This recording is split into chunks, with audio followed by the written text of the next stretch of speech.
C'est l'info du vrai sur Canal+, avec David Abiker et Alice Darfeuille. Nous recevons les acteurs de Nos années folles, le dernier Téchiné. Bienvenue à vous, Céline Salette et Pierre Deladonchamp. Nos années folles racontent l'histoire vraie de Paul Grapp, déserteur de la Première Guerre mondiale, qui, pour échapper à cette dernière, se transforme en femme. Ceci explique la présence d'Alex Lutz avec nous, que je remercie lui aussi de sa présence. Vous avez une rentrée très riche. Est-ce que vous connaissiez votre personnage?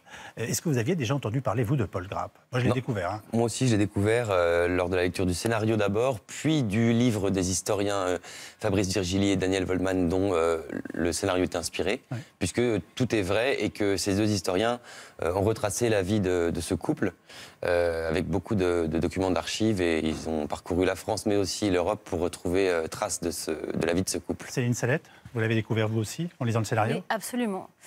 Et j'avais entendu parler de l'histoire, puisque le projet a été de longue date pris en charge, mené par les producteurs et distributeurs ARP, Michel Alberstadt et Laurent Pétain, qui portent le projet depuis longtemps.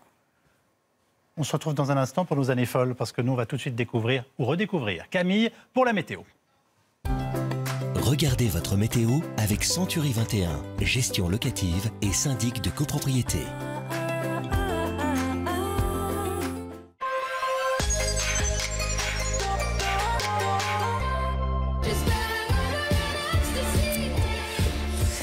Messieurs, dames, bonsoir. Bonsoir. Bonsoir, Laetitia Pastorelli, enchantée. Alors, dans ce monde où les hommes ont le pouvoir, où nous traitent de fainéants, moi, j'aime à me définir telle une acharnée du travail et femme indépendante ou independent woman. Et tant amenée à de nombreuses reprises dans mon métier à user de la langue de Shakespeare. En effet, en véritable businesswoman, je suis à la tête d'une grosse entreprise de fenêtres PVC. Grosse de plus de 340 likes sur Facebook, mon entreprise propose une gamme de produits de qualité tels que store, volet, volet roulant, volet isolant, volet aluminium. Et je ne cache pas mon ambition à terme de développer un rayon pergola. Ce business découle ainsi d'un fruit d'un travail acharné et du fruit d'une passion. Car comme j'aime à le penser, chaque individu a le droit de rêvasser le temps d'un instant par une fenêtre. Une fenêtre, oui, mais une fenêtre Pastorelli. C'est notre slogan. Sans transistor, le bulletin météo. Demain matin, il fera 8 degrés à Digne-les-Bains et 14 à Aix-en-Provence. Dans l'après-midi, des températures en hausse considérables. On relèvera 27 à Carcassonne, 26 à Toulon et 26 à Miramas. Et si vous voulez connaître la météo de par chez vous, je vous invite fortement à regarder à travers votre fenêtre.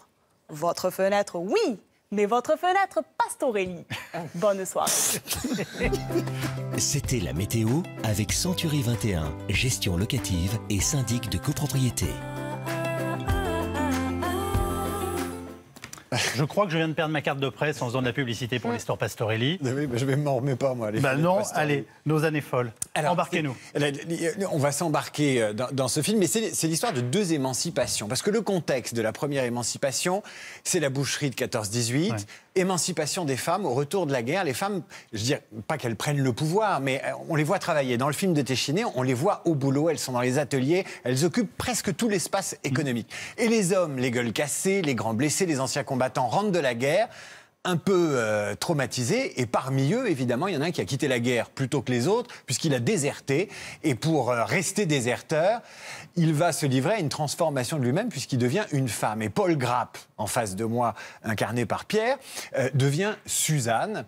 Et ma première question à tous les deux, c'est une question, on rentre jamais dans l'alchimie des tournages, et pourtant, le film commence par une scène d'amour entre vous deux, donc il y a beaucoup d'intimité, évidemment, entre les personnages, et j'imagine qu'il y en a eu entre les acteurs. Mais au moment de sa transformation, Céline, au moment où il arrive dans vos bras ou dans votre chambre la première fois en femme, sur le plateau de tournage, vous pensez à quoi en le regardant, Pierre Deladonchamp? C'était assez bouleversant de voir naître Suzanne.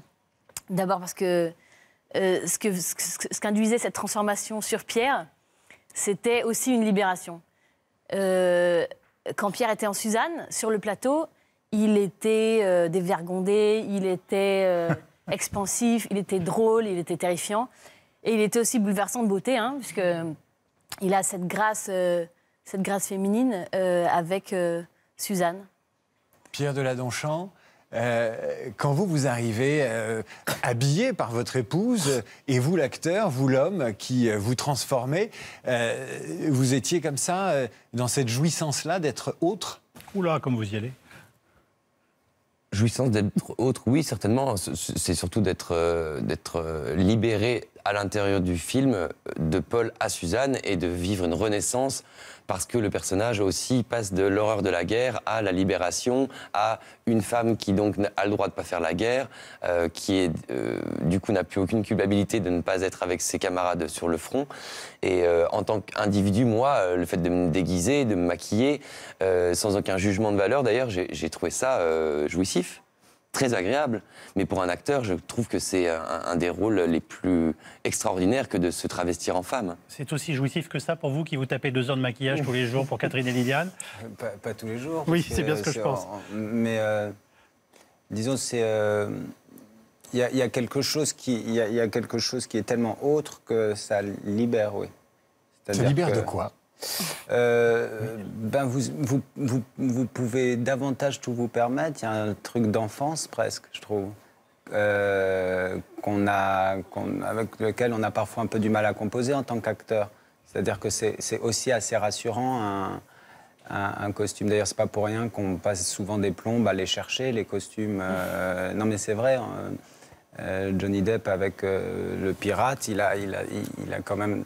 Il a été à l'opposé total de ce qui était indiqué et en s'amusant à chercher sa transformation, il a inventé un personnage qui est d'une grande exubérance. Donc c'est vrai que moi j'adore ça. Et puis après, c'est sur le fait d'être une femme et que la question ne se pose pas. Enfin, oui. C'est un peu différent. On adhère d'emblée. Là, avec Catherine, moi, je dois à chaque fois penser dans toutes mes cellules qu'elle est une femme. Donc ça me questionne sur la féminitude, nécessairement. On vous verra et on vous interrogera sur la féminité et la féminitude tout à l'heure. On va regarder un extrait de Nos années folles et on va le voir, lui, transformé et peut-être elle aussi transformée par son mari transformiste. Il faut que tu le dénonces. T'es folle. Tu me vois dénoncer l'homme que j'aime? Que donneriez-vous, belle, pour avoir votre ami? Je donnerais Versailles, Paris et Saint-Denis. Auprès de ma blonde, qu'il fait bon, fait bon, fait bon. Auprès de ma blonde, qu'il fait bon de... C'est très impressionnant, cette bande-annonce. Elle est impressionnante et en même temps, il y a quelque chose de très impressionnant dans le film, au-delà de vos aventures au Bois de Boulogne, parce qu'on va continuer sur cette trajectoire interlope, mais je reviens à l'émancipation. C'est la femme qui tient le personnage, c'est la femme qui lui donne de la force, c'est les femmes qui travaillent dans ce film. Après 1918, elles prennent une forme de pouvoir. C'est un film un peu féministe. Moi, je pense que André, c'est un cinéaste féministe. C'est un cinéaste qui aime les femmes... dans toute leur beauté, leur puissance. Ouais, c'est un cinéaste qui encourage la féminité dans ce cas-là de plus brute, de plus sauvage et de plus humain, en fait. C'est une féminité au sens large. Bien sûr, il y avait l'émancipation des femmes. En même temps, le film, il parle aussi de ce couple un peu archaïque dans sa novation. C'est-à-dire que, bien sûr, il invente quelque chose pour survivre, mais la base de... Cette grande histoire d'amour, c'est quand même très archaïque. C'est comme une grande histoire de dépendance amoureuse. Ils sont profondément dépendants l'un de l'autre. C'est ce qui va les amener à inventer. Mais elle, son grand projet d'amour va échouer, puisque c'est ce qui l'amène jusqu'au terme de cette histoire, jusqu'à la tragédie. Alors on va voir les personnages originaux, ils vont s'afficher, les photos en noir et blanc comme dans un album de famille. Alors ils sont beaucoup moins gracieux a priori visuellement que les acteurs qu'on a sur le plateau. C'est des photos en noir et blanc qui ressemblent à celles de nos grands-parents et de nos grands-mères. Pierre Deladonchamp, à un moment donné du film, votre personnage bascule parce que de la nécessité, je m'habille en femme pour pouvoir ne pas être rattrapé par la police et rester un déserteur jusqu'à la paix, il prend goût à des escapades au Bois de Boulogne et pour le coup, il devient un fait divers incroyable des années 20. Oui, il faut savoir que quand il se cache parce qu'il déserte, il s'évade de l'hôpital et des par sa femme parce qu'on veut le renvoyer au front malgré son automutilation, malgré le fait qu'il entretienne sa blessure. Et donc, il est passible de la cour martiale. Oui, on est en guerre. Voilà. Il se cache, et là où il se cache, dans la loge de la grand-mère ou de la mère, dans l'histoire vraie, je ne sais plus où c'est exactement, c'est à côté du bois de Boulogne. Donc les premières fois où il sort en femme, il se fait siffler par les hommes, ça marche directement, la blague fonctionne, et donc du coup, il va se promener dans les bois de Boulogne, et dans le bois de Boulogne, et c'est là que commence à naître... il y prend goût. Voilà, et puis surtout, le regard d'homme sur lui en tant que femme, qui ne savent, les gens ne savent pas que c'est un homme. Donc du coup, il se dit, c'est incroyable, je suis une autre personne, et je plais. Et je pense que c'est ça qui a dû le faire dévier tout doucement vers l'envie de s'essayer à ses plaisirs charnels avec les hommes, avec les femmes, et en femme tout le temps. Et vous avez saisi le moteur de cet homme-là, parce que dans le film, il dit je sors pour l'argent, je sors aussi pour m'amuser, mais il prend conscience d'un pouvoir qu'il a sur les hommes. Qu'est-ce qui fait qu'il y va, quoi, et qu'il y retourne? Moi, je crois que c'est parce que ça lui permet, à travers les traits de cette Suzanne, d'oublier complètement son passé et de devenir quelqu'un qui est flamboyant, contrairement à la personne qu'il a quittée dans les tranchées, qui est quelqu'un, aux yeux des autres en tout cas, qui est lâche et qui ne veut pas faire cette guerre, qu'il a quand même faite pendant plusieurs mois. Il a vécu l'horreur, il y a eu des... Voilà. Et 60 000 personnes ont déserté pendant cette première guerre mondiale. Donc il fait partie de ces personnes qui ont déserté, mais je ne sais pas si le courage, c'est de dire... je suis comme les autres de la chair à canon et je ne réfléchis pas à quel va être mon destin personnel à travers cette grande guerre, ou de se dire, moi j'ai le courage de me sauver, de sauver ma peau, même si effectivement c'est pas politiquement correct de le dire, je trouve quand même qu'il a eu un certain courage de faire tout ça. Pierre Deladonchamp va faire un petit comeback sur votre carrière, parce qu'un des films qui vous a révélé, c'est L'Inconnu du lac.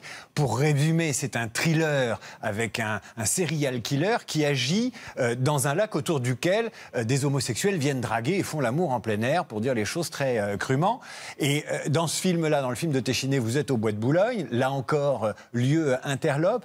Est-ce que, quand on défend des personnages comme ça, qui sont à la marge, qui sont dans une forme de différence, est-ce que ces personnages sont politiques? Est-ce qu'ils éclairent la société? Est-ce qu'ils disent la liberté qu'on a de disposer de son corps, de ses fantasmes, de sa vie? Pour moi, c'est évident que quand on choisit des rôles, quand on fait des films, on fait indirectement de la politique. On veut aussi mettre en lumière des personnes dont on parle soit mal, soit peu. Et j'ai trouvé que faire ce film, entre autres, mais comme L'Inconnu du lac aussi, et d'autres que je ferai, j'espère, plus tard, on dit aussi, regardez ces gens, sans porter de jugement de valeur forcément. Nous, on n'est pas là pour dire c'est bien, c'est pas bien. On est là pour dire éveillons le débat, parlons-en. Arrêtons de mettre sous le tapis des problèmes ou des sujets qu'on ne veut pas voir ou dont on veut parler de manière très Vissée, même. Ouais, voilà, vissée. C'est vrai que moi j'aime beaucoup l'idée de faire des personnages voilà, comme ça, un petit peu, qui sortent de l'ordinaire. D'une part, pour moi en tant qu'acteur, je m'ennuie beaucoup moins, voire je me sens encore plus vivant. Et puis pour les gens, bah, c'est original. On va au cinéma aussi pour voir des histoires plus grosses que ce qu'on vit dans la vie de tous les jours. Catherine est un personnage extravagant, Alex Lutz. Est-ce que parfois c'est un peu pesant et vous auriez envie qu'elle vous échappe? Qu'elle la boucle. Oui, qu'elle la boucle, je ne sais pas, mais... Non, ça permet beaucoup. On peut toujours voir le verre à moitié. Mais non, elle est présente. Elle est présente et elle a eu un succès qui nous a pratiquement échappé, en fait. Parce que nous, on faisait plein de choses. Et puis, ces deux-là, il y a eu une sorte d'évidence. Elles sont très franco-françaises. Mais ça permet des choses, quand même. Ça vous arrive de faire Catherine dans la vraie vie? Non. Non, mais parfois que ça vous échappe et que... Non, pour rigoler avec les copains. On est vraiment une troupe et une bande, voilà. Après, malgré... on a créé des femmes approximatives, comme je crois on l'est tous. Donc ça nous permet un miroir. Moi, j'adore entendre les Français parler de politique, parce que tout se mélange un peu dans ce qu'on a lu. En plus, il y a la mauvaise foi française qui consiste à dire « mais je le sais, je l'ai lu ». Enfin, donc voilà. Donc je trouvais assez intéressant le binôme de collègues, parce que ça aussi, ça raconte quelque chose sur une relation. Et puis dans ce qu'elles peuvent dire, quand même, elles sont féministes avec leurs armes, elles sont profondément républicaines avec leurs armes, elles ont un bon sens un peu à revers, qui est assez important. Et puis pour la femme, quoi, parce qu'elle sent le rive gauche, parce qu'elle fait des efforts, parce que machin, et ça montre aussi que c'est pas plus facile, c'est quand même plus dur pour vous que pour le mot. Pardonnez-moi, il y a des femmes qui vous arrêtent dans la rue, qui vous parlent, qui vous disent qu'elles ressentent. Qu'est-ce qu'on vous... On se trompe souvent. Ah, Corinne, on dit d'autres noms. Mais je veux dire... Est-ce qu'elle m'en parle de votre composition ou éventuellement... Non. Il y a des témoignages assez émouvants. Et puis, l'année dernière, on avait fait toute une collection qui nous plaisait bien. Le vendredi, elles avaient un souvenir audiovisuel. Donc, elle se souvenait de quelque chose. Et puis, le souvenir audiovisuel s'incarnait sous forme de parodie. Et là, on nous en a beaucoup parlé. Notamment sur le souvenir qu'elles avaient de leur mère suite à une phrase... hautement intelligente de Sarkozy. Il y a une longue tradition dans le cinéma de films sur le travestissement qui vont de la comédie, je dirais, la plus forte, qui est peut-être Certains l'aiment chaud, où on riait du travestissement de Jack Lemmon et Tony Curtis, et puis il y a eu Tootsie, Michel Serrault, il y en a eu plein La Cage aux folles. Il y a eu La Cage aux folles, mais on est parti de personnes... On riait du travestissement, et aujourd'hui, les acteurs travestis, ils incarnent pleinement leur personnage et on rit plus du travestissement. Et avec vous, Alex Lutz, on rit d'un personnage, mais on se moque pas d'un homme déguisé en femme. C'est ça peut-être la victoire de l'interprétation. Le but, c'est vraiment de se dire ces femmes font rire. En revanche, pour revenir à la question, on m'en parle comme d'autres gens que je connais très bien. C'est très agréable. Elles font ça et ça, ou quand elles font ça et ça. Mais il y a eu quand même le tournant avec Tootsie, qui est un double scénario en plus, où là, il y a eu quand même dans la manière d'aborder la chose un vrai tournant, je crois. Pierre et Céline, c'est un film tragique, on ne va pas révéler la fin, mais enfin c'est une tragédie, même si elle est légère au départ, mais plus ça va, plus le terrain est lourd. Votre regard sur ce couple qui a essayé de se soutenir malgré les extravagances de l'un et qui n'y parvient pas? Je crois que c'est un couple qui s'aime très fort et qui, dès le début, cherche toutes les solutions possibles pour se sauver, pour sauver leur peau, pour continuer à faire vivre leur amour. Et ce que j'ai beaucoup aimé dans ce film, ces deux personnages sont un peu perdus, Paul surtout, Suzanne aussi, et Louise qui suit un petit peu tout ça comme elle peut. Et André a eu, je trouve, le génie de faire un montage un peu cubiste où on s'y perd autant que sont perdus les personnages. Il faut s'attendre, quand on voit ce film, à quelque chose qui est déconcertant par le montage qu'il implique. Mais une fois qu'on a accepté ça, on peut partir vers une très belle épopée, à mes yeux en tout cas. Céline Salette? Oui, c'est un portrait comme ça, par touche. Les moments qu'on voit, parce que c'est un portrait assez elliptique, de ce couple, à la fois de cet homme, font de ces personnages des extravagances. Ce ne sont pas les mêmes à chaque scène, à chaque moment de leur vie. Et c'était vraiment le désir d'André, oui, de faire ce portrait comme ça, très cubiste. Et du coup, je trouve ça, moi, assez bouleversant de rentrer dans la vie des gens par bribes.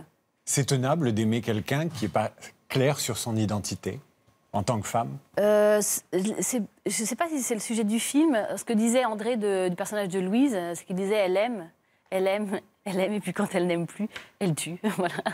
En tout cas, vous avez aimé le film. Moi, j'ai aimé, je trouve formidable. Les échos sont excellents. Merci beaucoup, Céline Salette, Pierre Deladonchamp, Alex Lutz. Nos années folles sort mercredi, je le rappelle. Alex Lutz, alors bientôt Curé dans Knock avec Omar Sy, Fantasio dans Spirou, et puis vous réalisez votre second long métrage où vous allez incarner un crooner de 70 ans. Nous sommes donc appelés à nous revoir avec grand plaisir. A tout de suite pour 20h l'événement sur les traces d'Emmanuel Macron, arrivé dans les Antilles françaises. Et maintenant, les Guignols.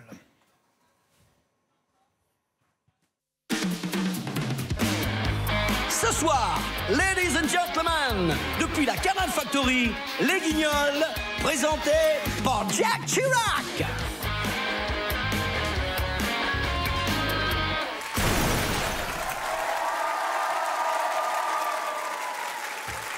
Bonsoir, bonsoir. Aujourd'hui, 12 septembre, c'est la présentation officielle de l'iPhone 8. Et les images que vous voyez ne sont pas celles de migrants, ce sont juste des pigeons qui commencent à faire la queue devant un Apple Store.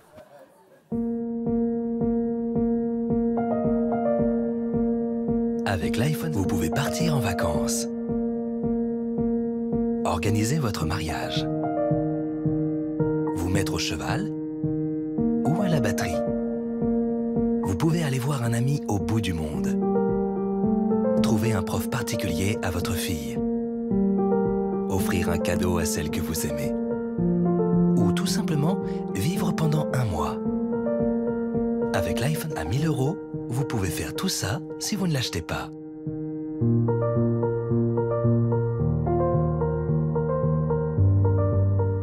Je ne céderai rien aux fainéants. C'est avec cette punchline, qui n'est pas sans rappeler les plus belles heures de Nicolas Sarkozy, que le président Emmanuel Macron a fait parler de lui ce week-end et s'est attiré naturellement la foudre des syndicats. Macron, il a raison. Pourquoi vous venez pas manifester avec moi, bande de fainéants?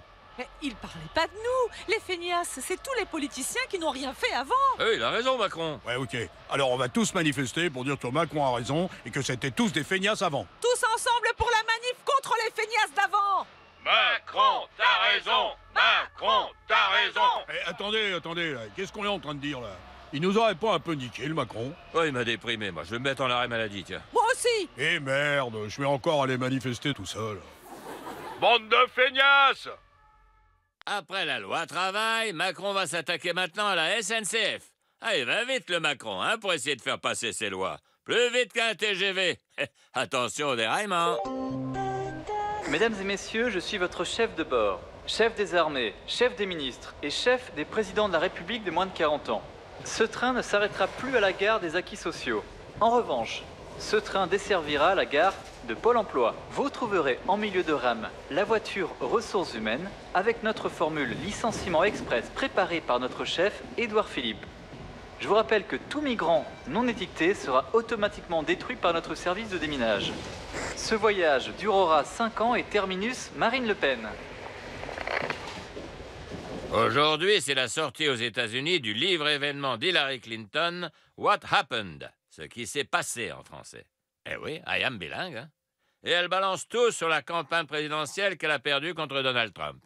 Comment ces idiots d'Américains ont pu élire un milliardaire corrompu, soutenu par les lobbies de l'industrie et de la finance et en couple avec une partenaire qu'ils détestent, alors qu'ils auraient pu élire une milliardaire corrompue, soutenue par les lobbies de l'industrie et de la finance, en couple avec un partenaire que je déteste. C'est de moi dont tu parles? Ah, les Américains sont des machos, sexistes, racistes, incultes, protectionnistes, rétrogrades, violents, irrespectueux, sales et gros. C'est de moi dont tu parles? Mais non, très bon mari, et je t'aime. C'est vrai? Oh, est-ce que tu peux être con? Oui, mais moi, j'ai été élu. Ce soir, le PSG va aller se dégourdir les buts à Glasgow pour son premier match de Ligue des Champions. On reçoit le tout nouveau directeur du centre sportif du PSG, Luis Fernandez. Ça sent pas le match piège, ça, Louis? Ah non, ça sent pas le match piège. Ça sent le dracard noir, c'est mon parfum préféré. Ah oui, c'est vrai, j'avais oublié. Non, mais je veux dire, les Écossais, ils sont réputés pour être des tueurs, non? Bah non, vous inquiétez pas, ils seront fouillés avant le match. Hein. Ah, pas y arriver, Louis. Sinon, ça se passe comment, tes débuts au centre de formation du PSG? Ah non, je suis plus au centre de formation, hein, j'ai 57 ans. Je voulais savoir, est-ce que t'as découvert une pépite? Bah non, je suis pas chercheur d'or. Hein. Faut savoir rester zen. Hein. Et y a un joueur qui t'a tapé dans l'œil? Oh non, s'il me tape dans l'œil, c'est faute grave. Hein. Il sera viré du centre de formation. Hein. Ben, y a un gamin qui me plaît beaucoup, là. C'est le petit Kylian Mbappé. Oh, faudrait vite lui faire un contrat. Hein. Mbappé? Mais le PSG vient de l'acheter 180 millions d'euros. Oh merde! Oh, on s'est fait doubler. Hein. Oh, quand je vais dire ça à Daniel Echter, il va être dégoûté. Hein. Ah, sacré Louis. Désormais, c'est un peu le tonton rigolo en short de la grande famille du PSG version Qatar. Une famille en or, enfin, en euros. Mais surtout une famille unie autour du petit dernier. Vous voyez de qui je parle, hein? Mais si, le petit Brésilien qui vient d'adopter, là.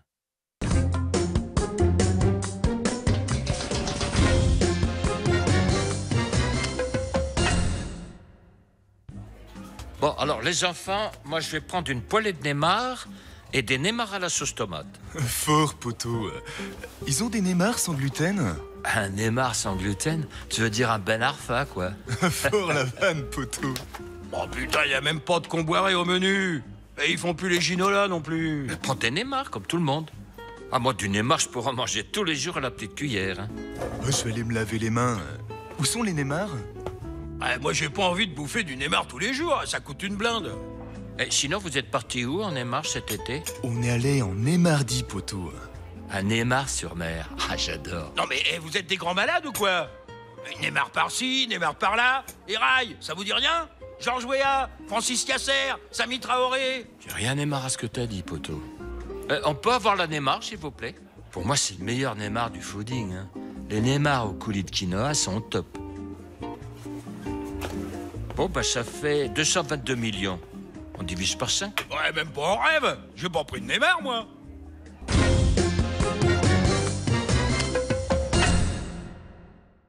Bon, en cas d'overdose de Neymar, il me reste un peu de Ribéry au frigo. Ce soir, sur Canal+, événement cinéma. Le réalisateur François Ozon se penche sur l'histoire du petit Franz. Enfin, Franck. C'est émouvant, regardez.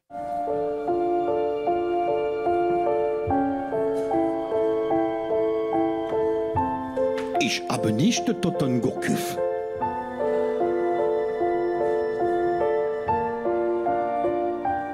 En revanche, c'est moi qui a tué la grand-mère. Ah là là, c'est pas gentil de se moquer comme ça d'un grand blessé de l'orthographe. À demain, même heure, même mug. Hashtag je te passe le relais, mon Calvi.